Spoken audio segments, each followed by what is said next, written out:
Okay, this is where we get into the real red thread part of this conspiracy theory, so everyone put on your tinfoil hats and...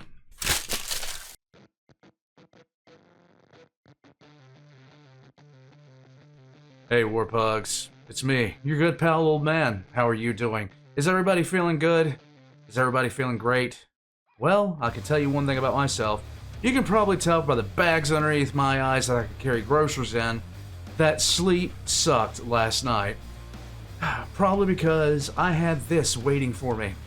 Guys, it's time for the latest installment of mental torture that I have prepared for myself, because Miniminuteman is going to be talking about ancient apocalypse. And while I absolutely love this masshole, like, I legitimately think that Milo is doing excellent things. And I actually reached out to him because I'd love to talk to this guy. I really, really would. Primarily just, you know, to pick his brain a little bit about, you know, especially things that he was talking about during the last episode of Ancient Apocalypse that he had up, namely talking about the Younger Dryas. I'd love to pick his brain about some of this stuff and hear his thoughts and, you know, talk to him a little bit. And just, you know, I think it would be, frankly, very, very cool. But at this point, I know that he's probably still recovering from this.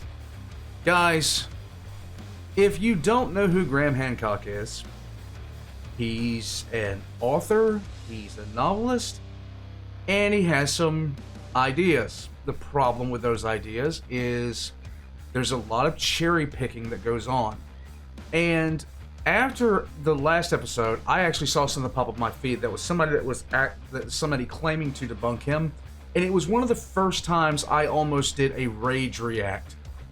I've almost done it 3 times in the entire history of this channel, where I was just sitting there watching this person debunking Milo, and all I was sitting there going the entire time was, that's not what he's saying. You're doing like, he was saying that Milo was cherry picking. While cherry picking Milo, Warpugs, bad faith arguments annoy the crap out of me. Arguments that ignore fact annoy the crap out of me. Arguments that take facts and warp them to pseudo-narrative really annoy the crap out of me. And so, here's the thing. I get to experience this mental pain with him. And you guys, like, I don't know what to say. Big E, thank you for making this request. I'm going to cry now because we're about to get into this. Ancient Apocalypse, watched by Miniminuteman and explained down to the wire. Let's go. All of Miniminuteman's links are in the description down below. You owe it to yourself. If you like history, if you enjoy, you know, if you've ever seen a conspiracy theory by history and you thought they were ridiculous, you owe it to yourself to check this guy out. His awful archaeology series is absolutely impressive. I've learned things watching Milo that I just flat out didn't know, besides the stuff that he was talking about. And that's always a good thing. My brain continues to wrinkle, and I continue to grow more bald. Let's get into it, Warpugs. Hit the like button, leave me a comment down below, and let's jump right into it. Howdy friends. I wanted to pop in at the start of this video really quickly to make an addendum to something I said last video. At the end of episode 1, I mistakenly classed the ziggurat at Ur as a burial structure. While doing research, I got some things conflated between the ziggurat at Ur and the royal cemetery at Ur. I know, it's shocking. I can make mistakes. Now I am my own worst critic. So since my credibility is something that's very important to me, moving forward, I am actually looking into getting a research assistant and a fact checker. Someone who will be able to look over my scripts and check all my videos in post to make sure that no errors make it to the final production. Now admittedly, this error does weaken the final argument I made when talking about Graham Hancock's pyramid theories. Thankfully, me having that... Everyone can be wrong, and it's always a thing where, you know, it's a good sign that you can admit when you were wrong. I really, back when I was doing lore, I would meticulously research everything that I would say. But I got a couple of things wrong.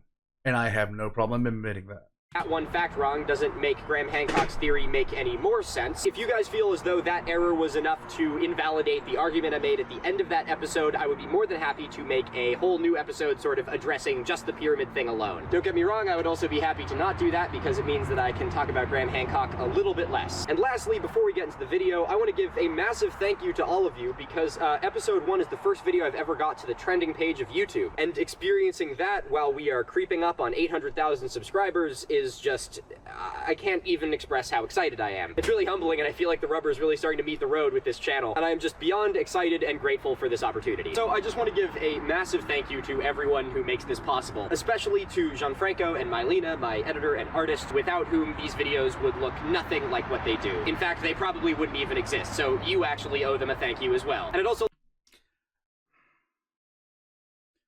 One of these days, Warpugs. I'd like to thank all of you for the immense support on the last video and for checking me when I mess things up. Anyway, that's plenty of sentimentality and I know what you're really here for, so let's get right into the video. It's time for the dunk contest, man!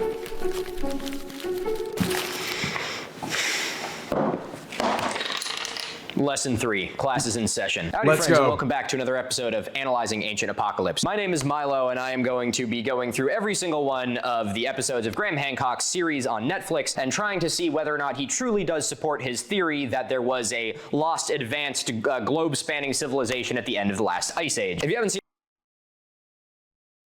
I get a headache when I hear that. And here's the thing. I actually am hoping that one day, and this is just a hope of mine, I will probably never see it in my lifetime. I hope that we do find evidence of a civilization that existed during the Ice Age. I hope that that's the case one day. It would push back the human story that much further. I like the idea of that. I love the idea of that.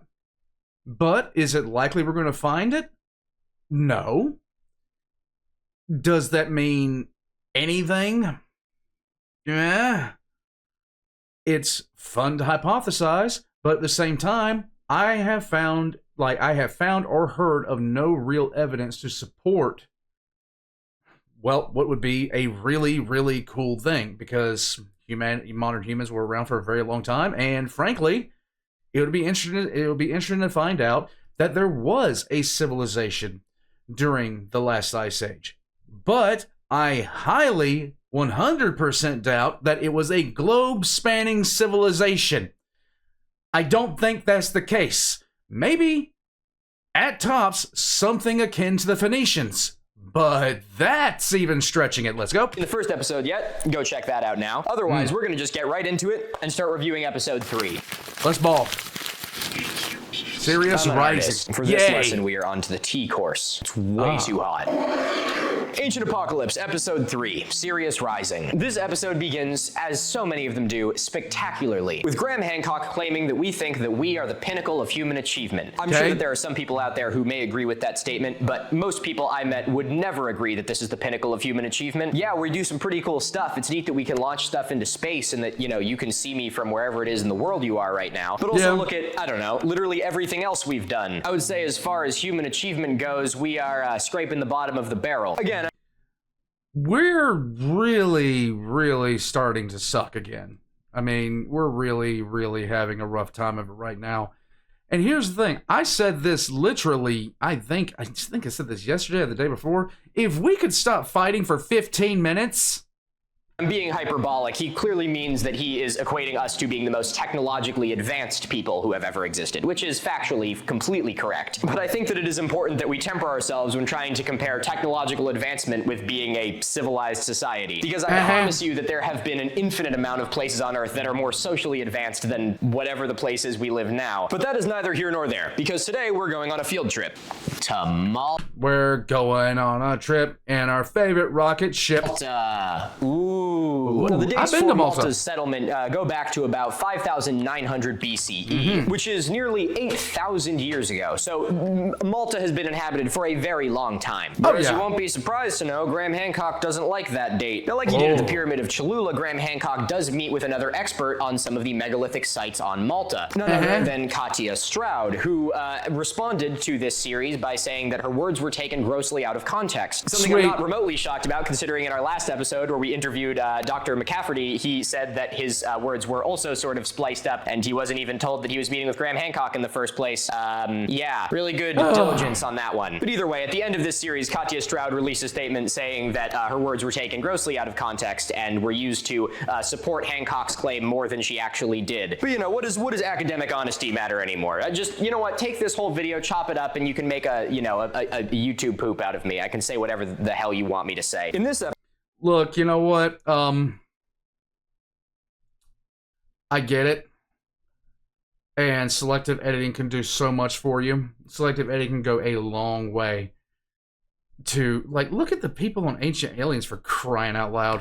Graham Hancock takes us to the megalithic site known as Gigantea. All confirmed archaeological evidence points to Gigantea being built around 3,500 BCE. So how do you date a site like this? How do we know how old it is? You can carbon date the soil underneath the stones because there would be no more soil buildup once a stone is on top of it. You can also cross-check with a bunch of different pottery shards and material culture left behind, something which Graham Hancock doesn't even mention throughout the course of this show. But Maltese archaeologists who responded to his series pointed out the fact that he left out literally the entire human history of the island, which is recorded in multiple thousands of pieces of pottery shards from all over the place. This is what annoys the crap out of me. You have a massive, massive, massive amount of evidence pointing to this right here, but you have a hope and a dream. Graham Hancock's biggest claim for Gigantea is that people didn't just wake up one morning and decide to build this. Graham, nobody on Earth thinks that people just woke up one morning and decided to build this. What the hell kind of an argument is that? This underlines a theme that we have seen at the beginning of every single episode so far, where Graham Hancock will make something seem impossible so that he can set it up so that you don't really trust it, so that he can give you his answer later. Nobody would ever tell you that people woke up one morning and decided to say this, but by implying that this is what mainstream academia wants you to think, he can just give you whatever answer he wants later because he's already sowed the seeds of doubt in the first minute and a half of the series. Now, I actually watched the first 2 episodes of this in lieu of coming in, and the poisoning of the well is extreme coming in the first few minutes of the episode. The poisoning of the well is nice. And if you don't know what poisoning the well is, you literally you literally discredit everything. The interesting thing about Gigantea is it is one of many structures like this on Malta. In fact, there are 19 other temples, I believe, that are similar to Gigantea in size, scope, and style. And sorry to pause again, but if you ever go to Malta, you got to check out the oldest mosque in Europe is on Malta. Hancock quickly goes into the lore of Gigantea, saying that the folklore around it is that it was built by a giant. Thankfully, he immediately says that he doesn't think they were literal giants, but, intellectual giants. Which I'm glad that he said, and something that I could agree with. I think that if there is, basis to this folklore, I'm sure they're not talking about actual giants. They're talking about a giant of a person, But I'm sure that most of the TikTok conspiracy theorists probably stopped listening after it was built by giants, and so I'll have to deal with that for the next 2 years. Now, Graham Hancock's claim is that these temples were already on Malta by the time Sicilian farmers made it to Malta at the end of the last ice age. Now, what is his evidence for this? It's a great question. Nothing. He doesn't have any. Now, he does claim that during the last glacial maximum, sea levels were about 400 feet lower, which is true. And so it would have been warm and abundant, and people would have wanted to migrate across it through the land bridges that were now exposed. Now, it is very possible that humans made it to Malta when it was a hill instead of an island. In fact, we actually have evidence of this. In the later part of the episode, he talks to Dr. Anton Mifsud, who talks about how they found Neanderthal teeth in one of the caves there. However, since Neanderthals went extinct like 40,000 years ago, it doesn't really prove his point much. Now, let's say that Homo sapiens did make it to Malta, at the time when the sea levels were the lowest. I think it's completely possible. Do I think that they built these structures? Probably not. And if they did manage to stay on Malta after the sea levels had come back up, it is far more likely that they ended up going regionally extinct by the time that the Sicilian farmers ended up showing up there and subsequently building Gigantea. Graham Hancock really loves that there were these Neanderthal teeth found in the Gardalam cave. He harps on and on about how not enough research was done on it and how an attack on the paradigm is an attack on archaeologists. I promise you, there is no one on Earth who would not want their name on the discovery of those Neanderthal teeth. So he talks to Dr. Anton Mifsud, who paid to have the teeth dated and was able to prove that they were in fact Neanderthal teeth. Again, all very interesting. Does not prove a damn thing, unless you're saying that the Atlanteans were Neanderthals, in which case this story has gotten a whole lot worse.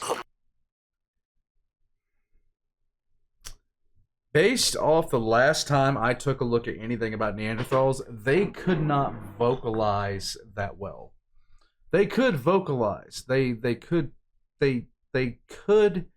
might have had a language, but it wouldn't have been complex. So, no. I think that was the shortest amount of time that one of my title cards has been up there. Hancock's next piece of evidence is cart ruts. Now, the cart ruts are pretty interesting. They're these long worn paths in Malta's stone that look like cart ruts.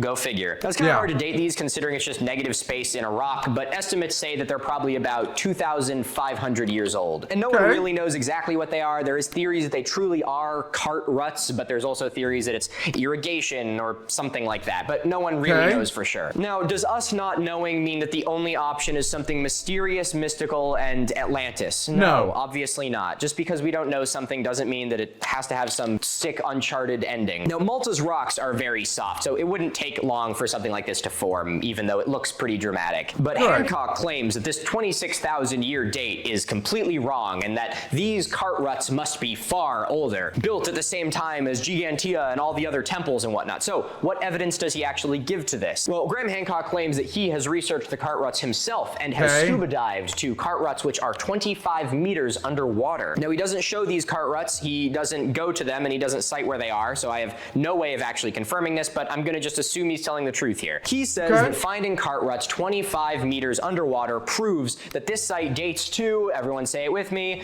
12,800 years ago. Now, I'd like us all to gather around here. Take a look at this graph. This is the sea level rise at the end of the last ice age, or I guess at the beginning of this interglacial period. Now, you'll notice something interesting about this, and that is that at about 25 meters, we're only looking at a date of around 7,000 years ago, which is really weird because Graham Hancock is saying that this site is 12,800 years old. About 12,800 years ago, the sea levels were about 80 meters or 250 feet lower than they are today, and Malta would have looked like this. Instead of being 2 islands, it would have been 1. So if Graham had suddenly found cart ruts that were 80 meters underwater, I'd be a lot more inclined to agree with him about this date. But Graham says that the cart ruts he saw were only 25 meters below the water line. We also don't know if this is at high tide or low tide, which is something that could fluctuate the water by multiple feet and be able to change this date by thousands of years. But let's just assume 25 meters is right. Great, then that would place it to be about 6,000 years ago. Like that, by the way. So what's my point with that? That evidence is bad and doesn't even support the claim that he makes about it. Next point. Okay, this is where we get into the real red thread part of this conspiracy theory, so everyone put on your tinfoil hats and... Okay, hold on. All right.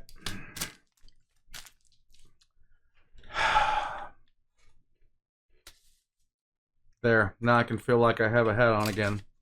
All right, let's go. God, I hate everything. Turn to the next page. Hancock works with Lenny Regic, who studied the directions and orientations of Malta's temples. They claim that Menidra is oriented with the solstice, which is not surprising at all. There's many things oriented with the solstice. Literally so many that okay, so it's not that hard to find ancient structures that were oriented with the solstices. Okay, it really, really was not. Like, oh God. Because again, everybody on Earth can see the sun. We're going to get into that in another episode. But you know how I told you that there's like 19 other temples on Malta that are sort of similar to Menidra and to Gigantea? Well, the theory is that every single one of them is oriented towards the star Sirius, which is the second, twice as bright as the next brightest star in the sky, and it's super important. And they back this up by saying that every time Sirius would wander across the sky, they would build a new temple and have the doorway facing at where Sirius would rise, which is why almost almost all the temples on Malta are facing the same direction with mild inconsistencies in the way that the doorway faces. Now, this is the meat and potatoes of this episode. This is something that they really try to hammer home because this is their best evidence for all of these temples being built to be oriented towards Sirius, and that's how they're going to date the temples. So how do they go on to support that all of these temples were built around the same time? Well, they take their theory that they all point towards Sirius. They look at where Sirius was in the sky. Boom, what do you know? All the temples were built before 12,800 years ago. Bob's your uncle, and, you know, everyone's lying to you. The government is lying to you. Mazel tov. Okay, now, I've been waiting for this one because this is a really fun debunk. This is a really fun debunk. So the theory is that all of these temples have their doorways facing towards Sirius. And then every time Sirius would wander across the sky a little bit, they would build a new temple and have that doorway facing towards Sirius. But what you'll notice is that all of the doorways face in pretty much the same direction. And if we do a little map of Malta here, all of the doorways face more or less in this direction at like slight variations in angle. Okay, so what else happens in that direction? Let's, I don't know, throw some spitballs out there. Any suggestions from the class? What's that? The sun? Wow, that's a phenomenal idea. You're really going somewhere, kid. When you're building a gigantic stone box, not a lot of light gets into it. And I don't know about you.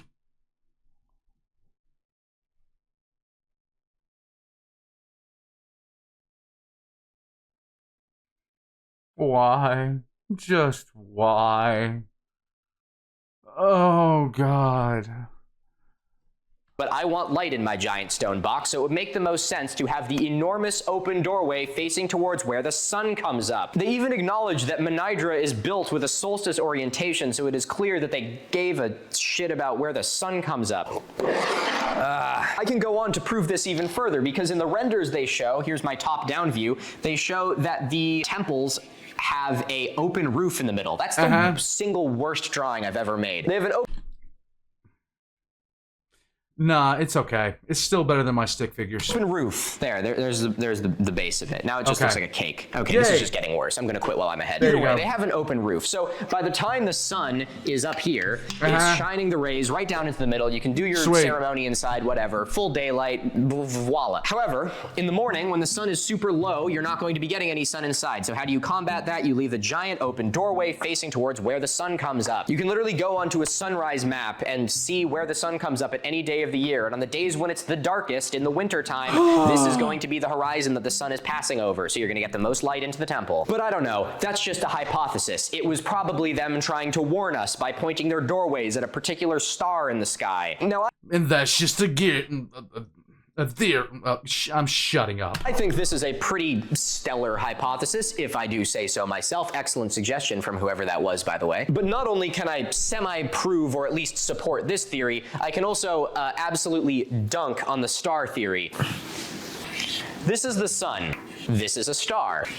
This is a doorway. What do all three of these things have in common? They are all things that Graham Hancock has a loose understanding of. If I was building a temple, and I had a doorway that was big enough for a grown-ass man to walk through, I don't really know how precise I would be able to be with aiming the doorway at a particular star in the sky, especially when that star doesn't even really cast that much light. It's mostly just a glowing dot. However, the sun is, you know, dummy bright, and so being able to have this massive open doorway that is pointing more or less in the direction of the sun and allowing all that light to flood through would be the most important thing you could have. And tangential to that is, how would you even orient a doorway towards a star? Like, it is a pinprick in the sky that's constantly moving. Let's say, hypothetically, these temples...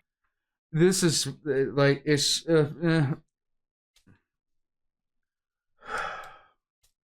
This is why we're not on Mars, Warpugs. Instead of having a giant doorway, had a massive this is actually kind of hot that they had managed to bore a hole through. And the theory was that if you look through this hole at a certain time, you know, summer solstice, winter solstice, whatever, you would be able to see Sirius through it. Now that I could get behind, because that is very precise. It is meant to line up with the star. But you can't use that argument when you're talking about something that's as big as a frickin' doorway. It's just a really painfully weak argument. But that's the evidence that they use to support that all the temples on Malta were built a lot longer ago than the archaeological community wants you to think. So why are all the doors... Because remember, Big Arco wants to deceive you. Always facing in more or less the same direction with mild variations. You know, what are they trying to tell us? What are they trying to point at? Let's think about this one for a second. You're orienting doorways towards the sun, and the only thing that matters is getting as much light into the temple as possible, and you're not worried about building it with mathematical precision. Oh wait, they all face slightly different directions because it wasn't built with mathematical precision. The idea that the orientation of the doorways being slightly off each time only means anything if you're insisting on it pointing at a star, because that's the only thing that has that level of pinpoint precision that the slight variations in doorway would actually matter. Once you realize that this is probably just facing towards where the sunlight comes from, you realize that these variations mean nothing. I guarantee you when these people were placing stones that weigh multiple tons each, they probably weren't like, damn it, we're like an eighth of an inch off, just push it a little bit. No, you drop the stone and you put another one on top of it. Just common sense, people, come on. To put a nice little bow You're asking for the fucking impossible, Milo. on this episode, Graham Hancock tries to find something else to talk about with Sirius. I've not made nearly enough puns about Sirius throughout this episode. That's really sad, actually. I'm not doing it.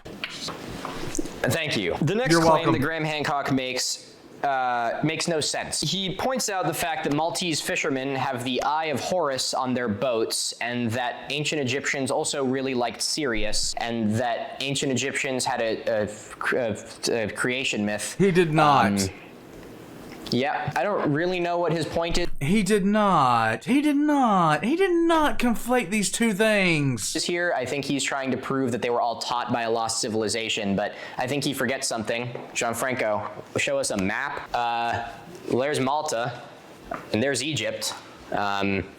And what do you think was going on in there for, most of human history? Oh, people sailing around in boats, talking to each other, trading even, disseminating culture throughout multiple groups of people. Tickle me baffled of how they got the Eye of Horus on their boats. No idea. It must have been Atlantis. This island would have been like a highway exit for the ancient trade routes of the Mediterranean. Look where it is. There's also a literally Carthage, my guy.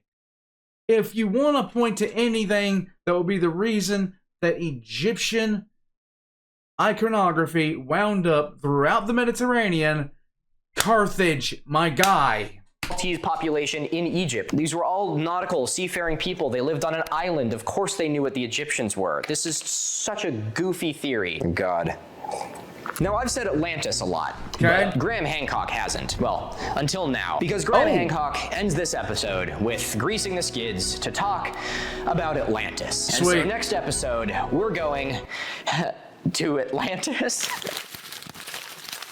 Hey, what's up, guys? It's me, off-camera Milo, and I'm here to tell you about today's sponsor. Just like blinged out Milo told you earlier, today's sponsor is Ground News. I think it is safe to say that we are all familiar with media bias, considering that you are watching a video essay literally about media bias. So as you won't be surprised to know, this creeps into every aspect of our life, infiltrating our news feeds through algorithms. And it is through these algorithms that biased news sources are able to feed us things that will, well, never let us challenge the ways that we think. Critical thinking. And so thankfully, there is a solution. Never get your news from one source, guys. That is my only recommendation to you. Always listen to people that you disagree with, because my God, people don't do that nearly enough, and I have to hear some really bad arguments.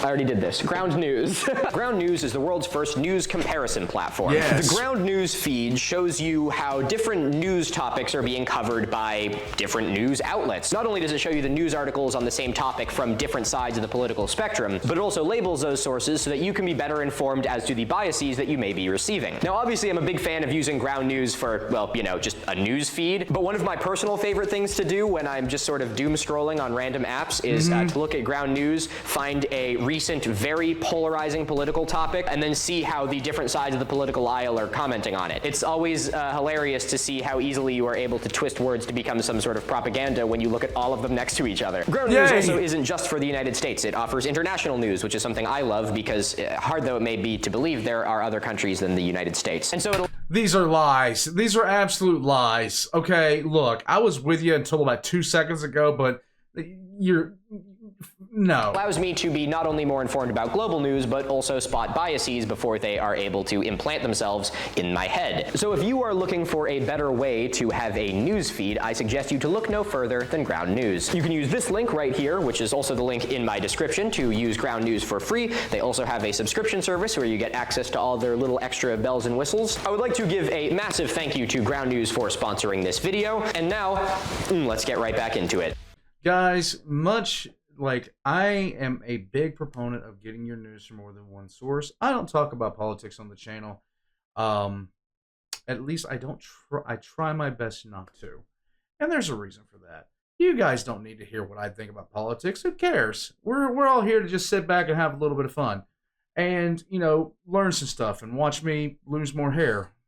But I would recommend that you always get your news from multiple sources, just to give yourself a balanced opinion on what's going on.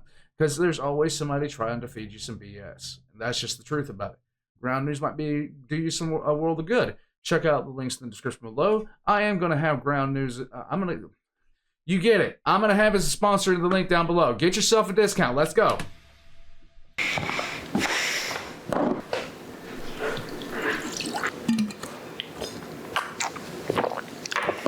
There you go. Ancient Apocalypse Episode 4, Classes in Session. Let's go.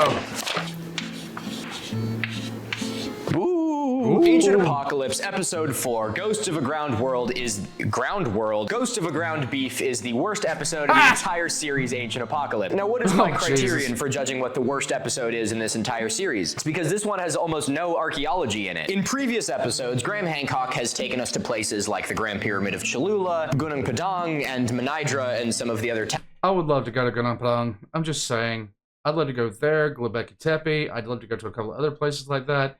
One of these days, Warpugs, I want to go. Temples on the island of Malta. But for this episode, Graham Hancock goes aquatic and brings us to the beautiful island of Bimini. This episode also starts with one of my favorite quotes from the entire series. Sweet. Graham Hancock, beginning the episode with his usual punch at archaeology, says, "I am no more a pseudoscientist than a dolphin is a pseudo-fish." Now, that's a sentence that is so profoundly confusing that I actually had to spend several minutes trying to decipher it with my friend. That means that if he is a pseudoscientist, then a dolphin is also a pseudo-fish. How would you define a pseudo-fish? What's the definition of just pseudo? Not genuine, serious, or a sham. Is it gonna filk a fish, though? That's the question. So a sham fish. Okay. He is no more a fake scientist than a dolphin is a fake fish. And lo and behold, a dolphin is a fake fish. Is a fake fish. You just can't make this shit up, man. I'm pretty sure that Graham Hancock is saying that he is a pseudoscientist. What I will say is that this is the most confusing part of the episode, and if the most confusing part is this opening line, then we're off to a good start. He also calls himself an investigative reporter, which is really neither here nor there. I just think it's really funny. Normally, investigative reporters are really good at investigating, but I guess some of them are really bad at it too. But who am I to judge? All right. Most of them are really bad at it these days, okay? Like, I found this on Twitter. That must mean it's real. Let's kick this lesson off with the Bimini Wall. For Let's those of you who have seen the series, you're probably looking at that and thinking, Bimini Wall? Pff, that's not what it's called. It's clearly called the Bimini Road. Ooh, look at that. Louis. The reason why I clarify that this is the Bimini Wall and not the Bimini Road is because it's very similar to the Dendera Light conundrum. Where if you use a word like road, it plants in your head the idea that that's exactly what it is. I mean, to be fair, wall could also give you the idea that they're going to be talking about a real wall, but at least it's not quite as associated with something humans build. This is the Bimini Wall. It is a geologic feature that lies off the coast of the island of Bimini, which is right near the Florida Panhandle. Now, Graham Hancock says this geologic feature is a stretch of road from the lost civilization that he is looking for. Essentially, this is a road from Atlantis. Damn. Now, I'm gonna do a quick recap of all of their evidence for why this is the road to Atlantis.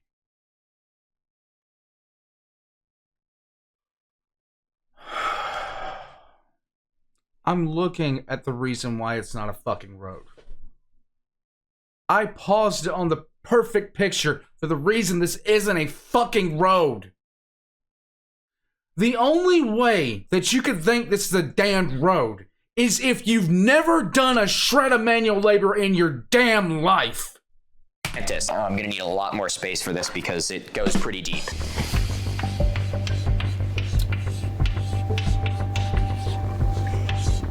It looks like it. Now, for those of you who have been subscribers of my channel for a long time, you'll know that the most important piece of archaeology is if something looks like something else, that is a 100% guaranteed way of being able to tell exactly what it is. Archaeology is about observation. You know, it's mostly just a guessing game. There's no actual science in it. So really, that's about as concrete evidence as you can get. So he's totally right on this. Class dismissed. See you next time. I'm kidding, of course not. This is stupid. Let's talk about it. So the story of the Bimini Wall is actually really funny. So he says that it was found in the 1960s by Atlantis hunters, but that's not really the full story, and I think you deserve to know the full story. Like so many parts of science, the story of the Bimini Wall begins with a clairvoyant named... No, this is dumb. This is dumb. Named Edgar Casey. He was a medium psychic person who operated in the United States in the early 1900s. And in the 1940s, he was conducting a reading with one of his clients and found that they, in a past life, had been one of the residents of Atlantis. Now, you might be wondering what sort of theory... My soul is leaving my body right now. This is called science. So anyway, after this clairvoyance client said that he was from Atlantis in a past... Hey, look, the shirt matches too. There you go. The client said where Atlantis was. When this clairvoyance client was informed that they were from Atlantis, suddenly it all came flooding back to them. And the client was able to suddenly recall exactly the location of Atlantis. And so when Edgar Casey asked him, well, where is this lost city? He was like, oh, it's like near the Bahamas somewhere, near the island of Bimini, actually. Louis. You fucker. Yeah, you can hide under the island. It's the only place you can get away from me. Then in the 1960s, Atlantis hunters found the written records of this clairvoyant experience. And, you know, being Atlantis hunters, there's really only so much evidence you can actually get your hands on, so that evidence was enough for them. So they charted a course to Bimini, where they proceeded to find a giant line of rocks under the water. Now, of course, Bimini is located really close to the Bermuda Triangle, so it got lumped in with all that other mystical bullshit. Interestingly, Ernest Hemingway's brother Lester actually got involved with this story as well. So anyway, Lester Hemingway claimed that he found the fountain of youth and it cured him from his cancer. This has nothing to do with the Bimini Wall, but considering the two stories are very closely related to one another, I thought that it was interesting because it is once again... My head trauma is continuing to accelerate. You've got to give me a couple of seconds of reprieve here, dude. Again, science. Did I actually write that? That's not an E. You are being a little bastard. We have apprehended the culprit? Yes! Is this the man you're looking for? Yes. You want food? Well, now you are food. Louis, you're going in jail. Baby jail. Louis has been charged with 8 counts of attempted battery and has been sentenced to life in prison. Now, you won't be surprised to know that there is absolutely no mystery surrounding Bimini Wall. And geologist Eugene Shin actually did a full geological investigation of this site. Now, Shin notes that on his first journey to the Bimini Wall, where he was going to collect data, he was met with about half a dozen sailboats where all the people on them were completely ass naked, and they were diving into the water because they thought the wall had powers and was gonna cure them of something.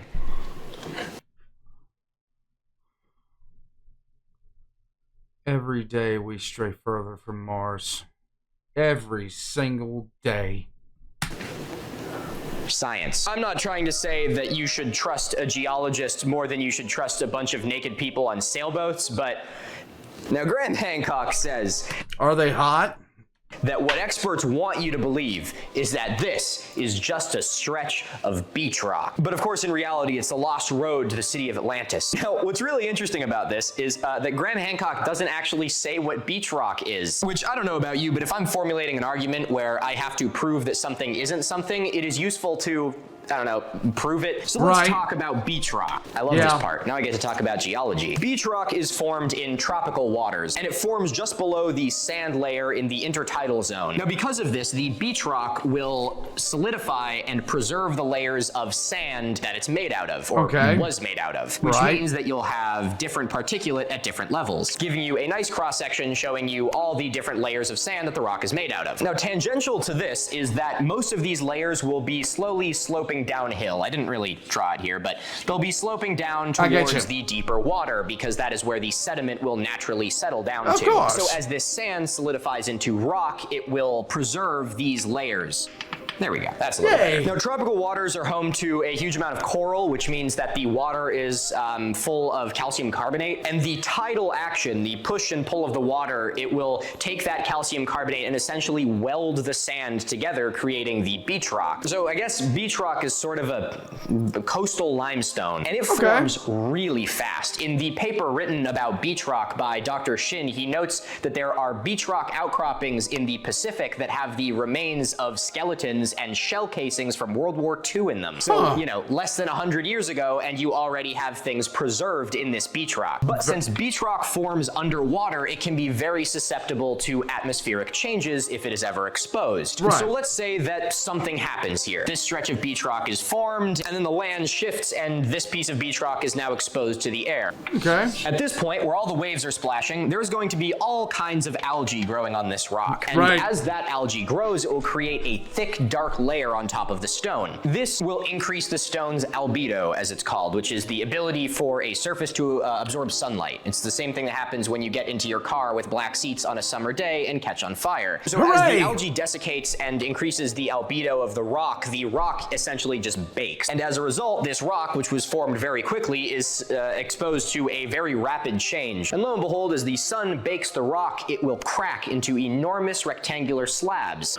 Rock is very brittle, so as that top part heats and the inside of it dries, the whole thing is warping and eventually it just has to split. Now, once these blocks are split, they won't get much smaller because they have already taken their path of least resistance and now are not going to split any further. And so beach rock will typically break into slabs that are between 10 and 15 feet long, resulting in something that looks sort of like this. In geologic terms, this is called jointing, where there are pieces of mostly sedimentary rock that are sort of fractured and lying next to each other still. But anyway, oh my god, things have changed again. What's happening now? Well, now the sea level has come back up and covered our cracked beach rock back underwater. Now, as this happens, you know, tidal waves is splashing back and forth, and these cracks, which used to be tiny hairline fractures, are now weak points. And so they slowly get worn down, and these enormous chunks of stone become smoothed on all their edges. If you're in this class, you know how erosion works. I don't need to explain that to you. So now Graham Hancock says that this isn't beach rock, which is wrong, because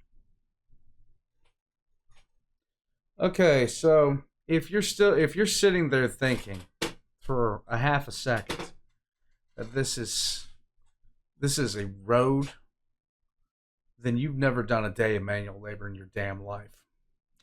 Because I can tell you one very, very simple thing that doesn't take a lot to understand.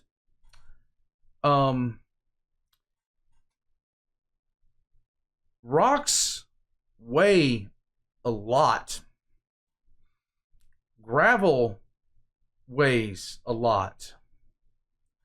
It is easier to bring little crushed rocks than it is big ass rocks. That's my TED Talk, and I'm sticking to it. That's exactly what it is.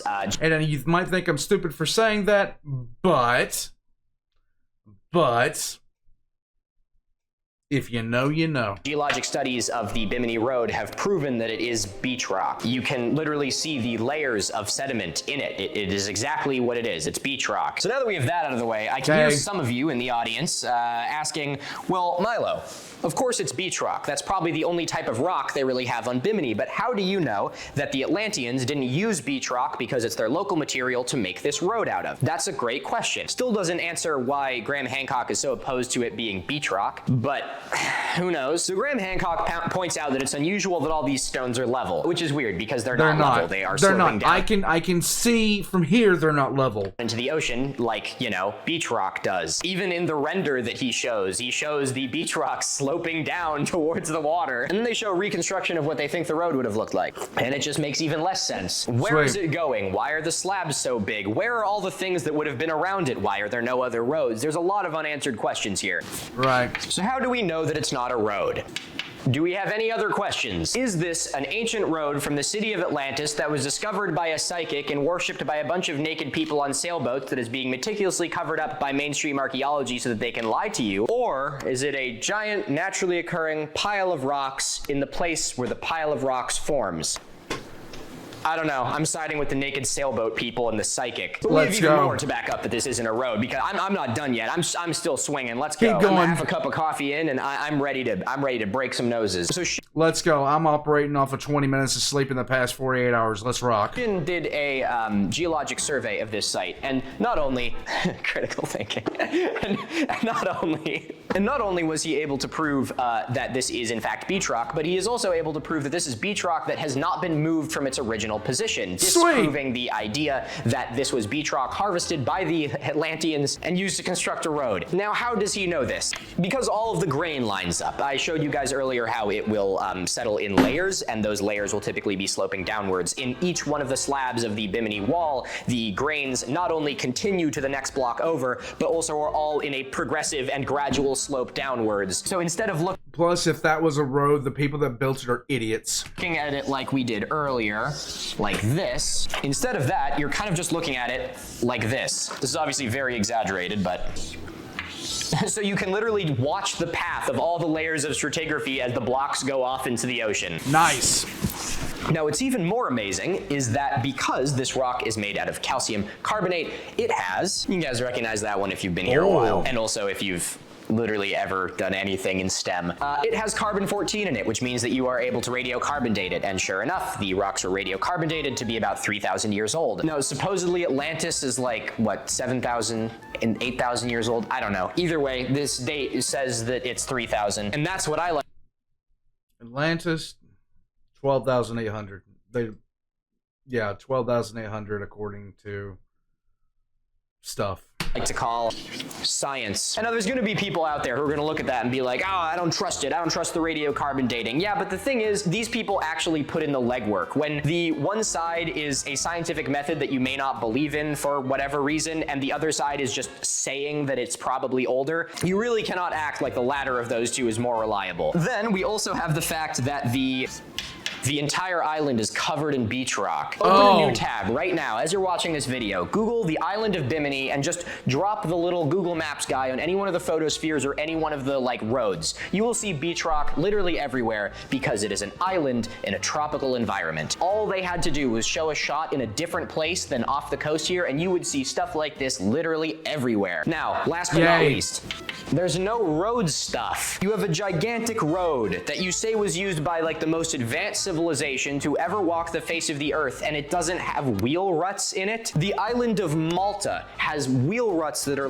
multiple inches deep, and those were done by your simple hunter-gatherers. You're telling me that the most advanced civilization on earth doesn't leave wheel ruts? Maybe it was flying cars, who knows? Now, yes, it was definitely flying cars. In mind, because not only is there no road stuff, but there's also no other stuff. You may think, oh, if this is the location of Atlantis, then this road must lead to something, or there's buildings next to it, or there's other roads, or there's, I don't know, maybe an arrowhead or something somewhere. None of it. This is the only piece of evidence they have for Atlantis. Now, he does try and tie in some other things in the area to try and support further that this is from Atlantis. And his evidence for this is one of these zoomorphic mounds that is there. This is a shell midden that is in the shape of a shark. I don't know how to say this without sounding like the person that Graham Hancock wants me to sound like, but people on the technologically advanced level that would be required to build Atlantis would not leave just that as their only other footprint. Don't get me wrong, this is beautiful, impressive, and something which should be studied extensively,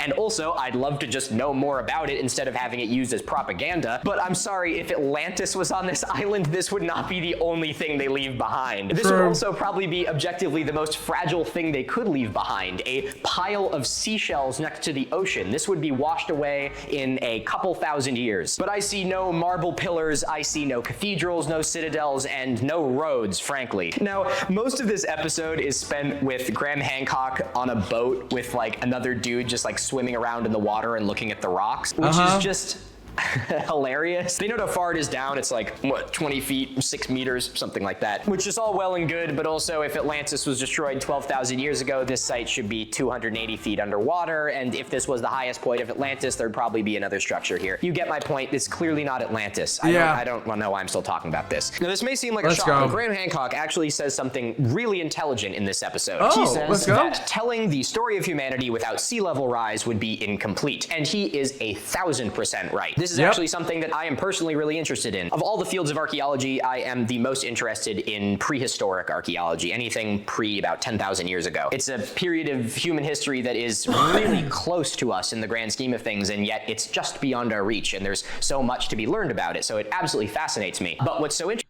There's so much that we don't know about our own story that... And the biggest problem with it, the further back you go in time, the more holes there are going to be.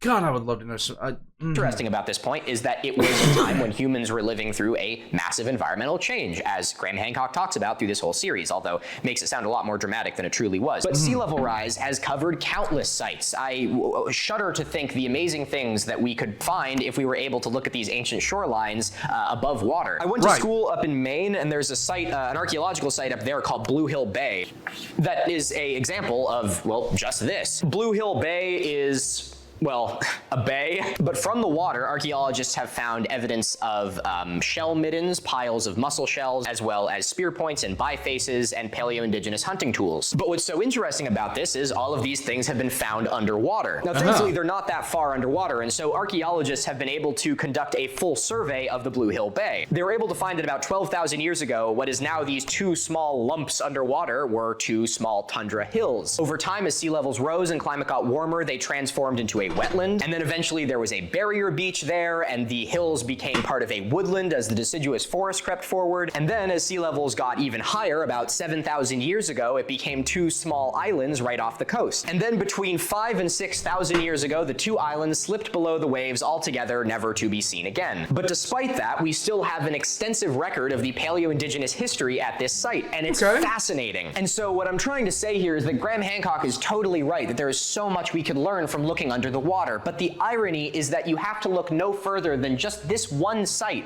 or any other underwater archaeological site to learn that the Bimini Road is not an archaeological site. At this spot, at a paleo-indigenous site in northern Maine, which would have been objectively less technologically advanced than the city of Atlantis, they were able to find more artifacts than they are at the Bimini Road, a supposed thoroughfare to one of the most advanced civilizations to ever exist. You cannot tell me that archaeologists mucking around in the waters by Maine were able to find countless artifacts like bifaces and spear points, while the people looking for the city of Atlantis are able to point to a handful of beach rocks and an effigy mound. But he knows that his evidence is weak, and so the way that he comes back to try and support it is by saying that archaeologists refuse to consider the possibility that there was a lost advanced civilization in the Bahamas, and that just because I dream that there was an advanced civilization of cat girls living somewhere in the Americas that has gone underground and will soon reemerge does not mean that there is an advanced civilization of cat girls. archaeology doesn't feel like it's worth doing any research. I know I already used this analogy once already, but blaming archaeologists for not doing archaeological digs is like blaming construction workers for not filling the potholes on your street. It's not up to them. They are at the whim of funding. They are at the whim of being hired. It is not their responsibility. There are countless archaeologists, myself included, who would kill for a chance to be able to learn more about the effigy mounds in the Bahamas. Hell, I would kill for a chance to go look at the Bimini Road and be able to tell you once and for all that you're wrong. It's frustrating being in this field that is full of people who dedicate their time and energy to essentially providing Graham Hancock with all the information he uses, and all he does is just punch down. At every single site, even the sites where he talks to archaeologists like Göbekli Tepe in the next episode and Menidra and the Pyramid of Cholula, all he does is just talk about how they're not doing enough work and they're trying to hide things from you, and it's headache inducing because that's just the only thing he does. So the fact that nobody who currently lives in Bimini has ever reported finding, I don't know, pillars in their backyard or really any artifacts that one would expect to associate with a lost globe-conquering civilization is proof enough that there is no reason to do a dig there to look for a lost advanced globe-conquering civilization. If you found maps carved into stones all around the world that all point to Bimini, then there would probably be a pretty good reason to dig there. But until then, the only reason that anyone would want to look there is because of a psychic and a bunch of naked people on sailboats. Sweet. And now it's time for the worst part. Now you thought that was the end of the episode, didn't you? No, it gets worse. So you want to know what the single most concrete evidence is for anything ever. Okay.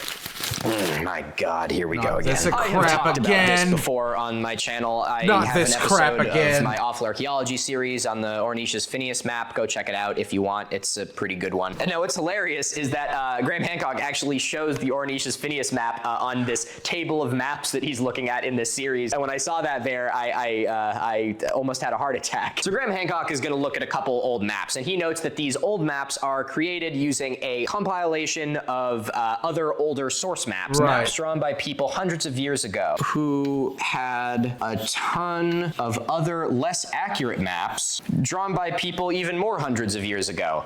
I don't know, man. This evidence doesn't seem very good, but let's hear him out. So the fact that a lot of these maps use older source maps is part of the reason why some of them are really good and part of the reason why some of them are really bad. Because using multiple source maps allows you to cross-check. It allows you to confirm coastlines and the locations of cities and stuff like that. But it also allows errors to carry over, and the primary way that these errors carry over is islands. It's one thing to map a coastline. You can look at multiple maps and see the contiguous coast and be able to sort of iron out the things that don't really seem right. But the problem with islands is if multiple people map the same island in different places or in different shapes, you have no idea which one is right, which results in stuff like this. Because the person making the map is obviously not going to just omit an island, because if it really is there, then they're just wiping it off the face of the map. Literally. Right. It's also worth noting that all of the source maps for this were drawn by people who were in wooden ships sailing around the world with a pencil. And if you are telling me that that is more reliable than modern scientific data and satellite imagery, then you are absolutely off your rocker. But anyway, let's see what Graham Hancock uses to support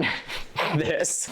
Okay. Perry Reese map, favorite of conspiracy theorists and sailors from 500 years ago. Now, Graham Hancock notes that the Perry Reese map was created using 20 or so source maps, which I already told you what the problem is with using source maps, so keep in mind that this is gonna be so dumb. This is gonna hurt me. This is gonna hurt me so bad, Warpugs. I don't know why I do this to myself.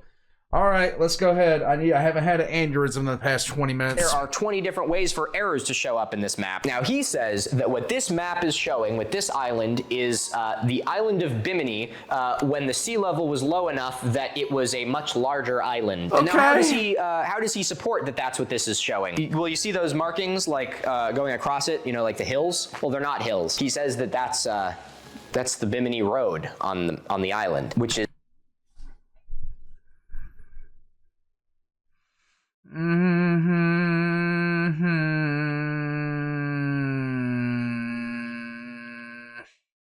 Okay.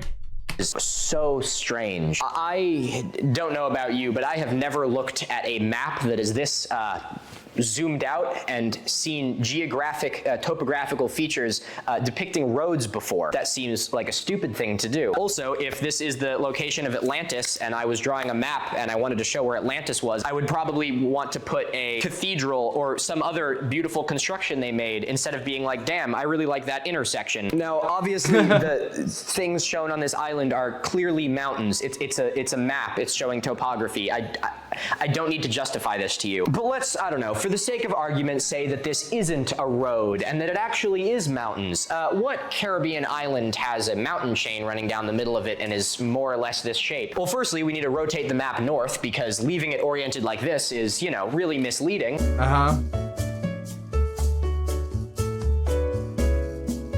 It would be really weird if Graham Hancock did that for the entire episode so that people don't realize that it's a map of Puerto Rico. It's literally the shape of the island and it just has some exaggerated bays. In the north, you can very clearly see the Bahia de San Juan. And these bays would have been the way that cartographers got their ships close enough to the island to map it. So of course the bays are a little bit exaggerated and slightly larger than life. There's even a little fortress structure where Ponce is. Ponce de Leon visited this site in 1508, about 5 years before this map was made, and when they landed here, they found that what is now the current settlement of Ponce was a very important site for the indigenous people of the island. This was like a hub of trade, so it would have already been a settlement. I don't even know how many more things I need to tell you in order to convince you that this is a map of Puerto Rico. Oh wait, no, I do have something to add. Let's move a little bit to the east of Puerto Rico and look at those islands. I wonder what those are. You think those line up with anything? Oh my god, it's Vázquez, Culebra, the US Virgin Islands, and the British Virgin Islands, right where they're supposed to to be. And now you may be saying, Milo, there's some extra islands there that aren't there in the real world.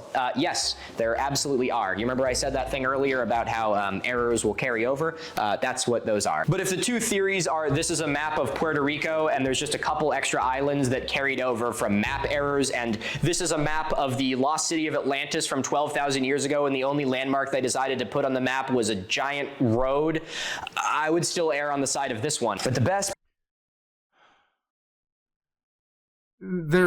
okay, so for some reason this is testing my will to live. Part about this map is that Graham Hancock claims that it shows Antarctica being ice-free, which is weird because it doesn't. It shows South America. Right. I know I mentioned this in a previous episode, but Stefan Milo has a great video going over this whole thing. I highly recommend you check it out as well. He has a wonderful channel, and one of the things that he pointed out, which I thought was really funny, is on this part of the map that is supposedly the coast of Antarctica, it says the place with all the snakes.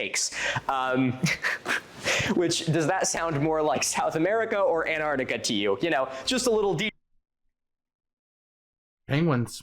detail that if Graham Hancock had included, you know, people probably wouldn't able to, I don't know, draw their own conclusions. Thank you for pointing that one out, Stefan Milo. I wouldn't have known that one. He also talks about the Ornitius Phineas map, which I did a whole video on, and he draws his Ice Age coastline to fit whatever he wants it to. Hooray. It's bad evidence. And then he ties his whole video together by making sure to squash and other anyone who may be a little bit skeptical at this point, because he ends off by saying that yet again we are at the risk of incurring the wrath of mainstream academia. Graham, you're just wrong. You don't have to make a bad guy to make everyone too scared to disagree with you when they watch your Netflix special. You haven't even said anything that could be considered evidence yet. You got in a boat to look at rocks with a random guy, and then you got confused by an old map. The way that Graham Hancock's arguments work is he will set up a mystery, give you a really bad piece of evidence, and then vilify. And he'll just repeat that cycle over and over again until you eventually start to be like, huh,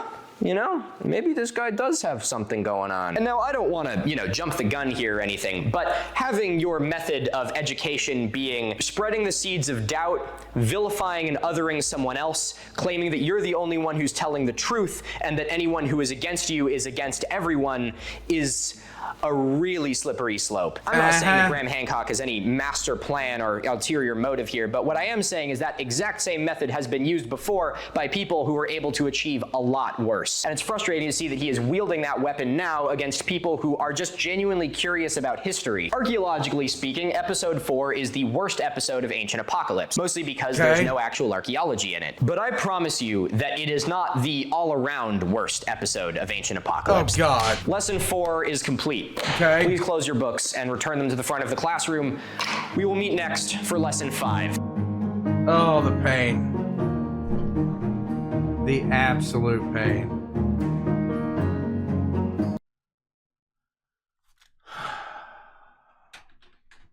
Chthonic Princess. I like that name. War Pugs. I am operating off way too little sleep. Way too little sleep to listen to these type of arguments that he's talking about here and not start getting a massive headache. I'm telling you,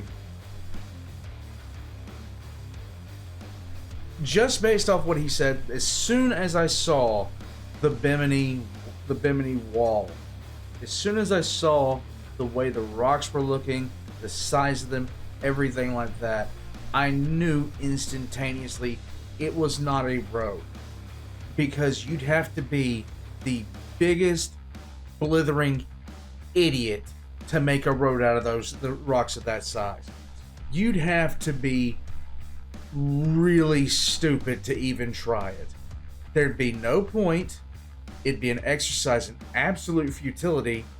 And if you even manage to get the thing working, one single bad day would sit there and render the road entirely useless. And now you have a road that has a bunch of rocks in it that are different sizes, weighing multiples of tons, that you can't do anything with. Congratulations. It makes no sense. It is the one thing that I saw in this entire episode that drove me nuts more than anything.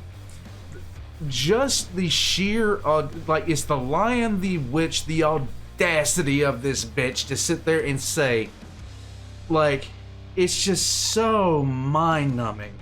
Just taking one look at them, being like, that rock that you say is a road has to weigh at the very least 3 to 5 tons. And you're saying that they picked up that rock and moved that rock into position to make a road with it. It's just so dumb. It's just so dumb. Warpugs, let me know what you think in the comment section down below. My head's gonna implode. My head's just gonna implode. Once again, Miniminuteman puts forth, I like what he did. I really like what he did. There needs to be things like this to counteract bad information. And I saw some comments saying that they didn't like it because he sounds like he's full of himself. Well, okay. Have you listened to some of these other people talk? Go listen to a flat earther for 15 seconds. Go listen to a flat earther for 15 seconds. And then come back and tell me how you feel. Just saying. I'm going to head out from here, Warpugs. I hope you guys enjoyed this. I hope you guys enjoyed my existential crisis and the realization we're never going to Mars. All Milo's links are in the description down below. Go check him out. Check out his ground news sponsorship if you want to get news and get it from multiple sources. I'm going to head out. Warpugs, thank you so much for watching. And I'll catch you guys next time.